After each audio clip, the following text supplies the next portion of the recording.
You are saying that the king of Aetonia, located north of the Gulf of Corinth, has a daughter named Test. When this young girl comes of marriageable age, she marries then Darius, the powerful king of Sparta. However, Ledon's beauty goes far beyond ordinary desires. The young woman's beauty is eventually noticed by a person famous for his amorous exploits, none other than Zeus, renowned among the lovers of gods, who roams among them. Zeus, the lord of Olympus, returns to the well to conceal his identity and is used by the eagle he has arranged. The woman chosen by the musician's plan, Lada, is impressed by the helplessness of Zeus in the form of Ledahu. Moved by Zeus's helplessness as Ledahu, this woman takes a maternal attitude to protect herself from the eagle's wrath. The two hide by the riverbank to be together, and Layla's heart opens with the sincerity born of mercy. After this, legends and rumors circulate. Whispers of offspring born together spread to all corners of the world. Among the children born of Zeus and Lyra are significant characters such as Helen and Crittermaster. However, according to sources, the birth of Helen is narrated in different ways. According to the Greek historian Apollo, it is said that Lada became pregnant the night she had sexual intercourse with both Zeus and Tindar. According to different versions of the story, it is narrated that Helen is the daughter of Zeus and the goddess Nessun but raised by Leda. In any case, Helen's story begins with her being born as the daughter of a god as a result of her mother's betrayal of then Darius. Years later, two young Athenians descended from Zeus, named Tesses and Pedos, set out to find suitable partners for themselves. These young men come to Sparta and kidnap the beauty of the world, Helen, to be their bride. Afterward, taking her lover to his side by leaving Helen under the protection of her mother, he takes her away. Leaving Helen in safety, he goes deep into the underworld with Phrytaus to kidnap Persephone. However, rescuing his beloved Persephone from the hands of the underworld ruler Hades will not be as easy as thought. Hades welcomes his guests warmly and organizes a splendid feast, showing courtesy in appearance. However, behind this lavish feast, there is a bit of cunning. After the feast, Test and Phitoglu are entangled by the terrible snakes of Hades, who carry out their master's orders with their forked tongues. The two young people are bewildered, and it won't take long for them to realize that their plan has already failed. On the other hand, Helen's kidnapping infuriates her brothers, Castor and Bellucu. Their desire to bring Helen back merges with fire and destruction, and eventually, they set out to invade Sparta with the army. Aitra, who became a tool for Test's plan, becomes the interpretation of the two brothers who have gone crazy with anger. According to legends, these events occur while Helen is quite young.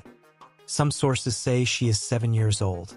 However, Helen's kidnapping for the sake of Spartans has turned the two important cities of the Greek world, Athens and Sparta, against each other. This is the first battle fought for Helen, but it will not be the last. Years pass, and the legendary beauty of Helen is told across the Mediterranean. However, it will not be easy to obtain her. Her family decides to organize a competition to find a worthy suitor for the princess, and news spreads that Helen is looking for a husband. Finally, with the moss of Tindar's palace accompanied by dazzling gifts, the descriptions of young suitors from all over the Greek world overflow. Although Darius is the one who will determine the final decision of the competition, it is ensured that the chosen husband must be suitable for Helen's questions and the approval of the princess. Everything seems fine, but King Paeon has doubts in Darius's mind. He thinks that his daughter will only give herself to one of the suitors who come from all over the world. As a result, worriedly, he asks for help from Odysseus, king of Ithaca, who he thinks has low chances of winning but is among Helen's dates. Accordingly, before announcing the competition result, it will be said that all the candidate suitors must swear that they will respect Helen's choice and, if necessary, swear to protect her against any attack on the chosen spouse. In this way, regardless of who is chosen, the competition will end peacefully and with consensus. Darius makes a sacrifice to emphasize the importance of the oath. During the oath ceremony, all the candidates present, whether or not, read an oath memorized by the king. After that, Menelaus is chosen as the husband of the princess. Tindar, who lived at a young age and after Heracles deified his two brothers, is elected as the king of Sparta, and Helen becomes his queen. They rule together in Sparta for 10 years. However, this is Heracles' fate. In fact, these events are determined based on a series of disasters created years ago for a minor resentment.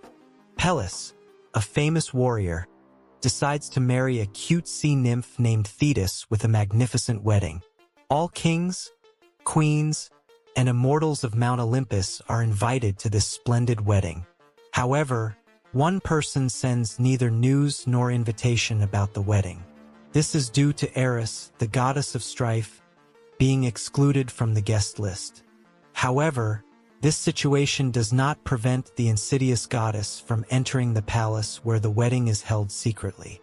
Indeed, her heart is prepared with the fire of revenge. Finally, with an apple in her hand, she comes to the table where Hera, Athena, and Aphrodite sit.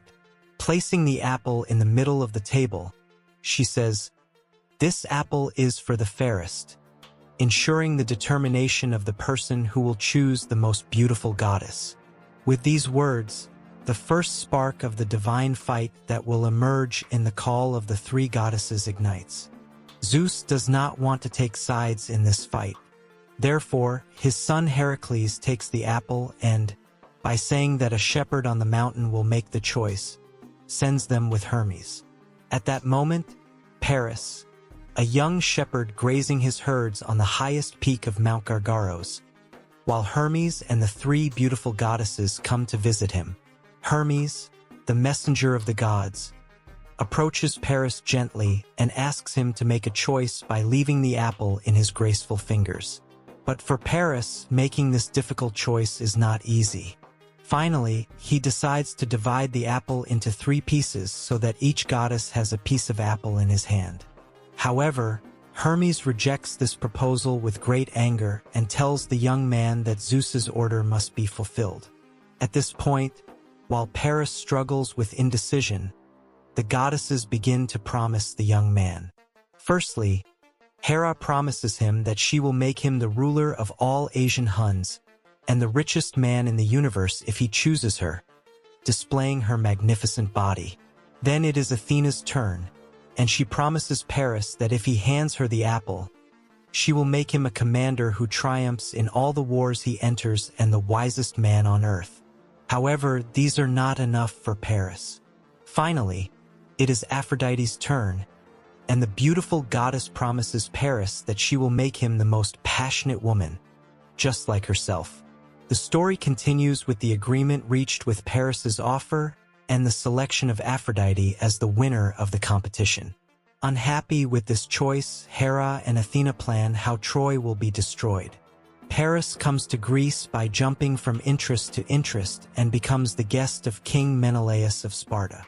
Menelaus welcomes him, and the young man's visit is related to his wife Helen. Due to exhaustion, banquets are prepared for his honor, entertainments are organized, and days follow one another. During this time, Paris tries to impress Helen with various gifts brought from Troy. However, Helen, afraid that these bold attempts will be understood by her tutors, initially resists Paris's love. However, Aphrodite's promise comes true, and Helen has already fallen for Paris. Menelaus is unaware of the situation. Meanwhile, due to the death of Helen's grandfather Catre, a sale is opened, and taking advantage of Helen and Paris's escape, the two leave the day they left Helen. Helen and Paris flee to Egypt, taking the treasures of the palace with them. When Menelaus learns of this, he becomes aware of Helen's situation, who refused to leave her husband. However, some sources claim that Paris forcibly raped her. Although these allegations are suspicious, records indicate that Helen and Paris stayed in Egypt for a while. During this time, it is stated that Paris and Helen were left under the protection of King Proteus of Egypt. After a while, upon the request sent to Egypt by the envoys of Menelaus and Agamemnon, it is decided to arrest Paris and Helen and take back the stolen treasures. While Paris is sent into exile by the order of King Proteus, Helen and the treasures are left on the island. In this case, some sources describe Helen refusing to leave her husband and Paris kidnapping her by disguising himself with the help of Aphrodite. However, all these claims are suspicious. The union of Helen with Paris and her refusal to return to her husband initiate the beginning of the greatest war ever seen throughout history. According to the story, the Greek world fights for 10 years for the betrayal of a woman. When they reach the tournament, the Greek fleet arrives ashore magnificently, symbolizing the beginning of the war. The placement of a giant horse that will bring down the city of Troy during the destruction of Troy initiates a cunning plan. The Greek soldiers inside the horse go out at night and seize the city of Troy. Agamemnon, Menelaus, and other Greek warriors capture Troy.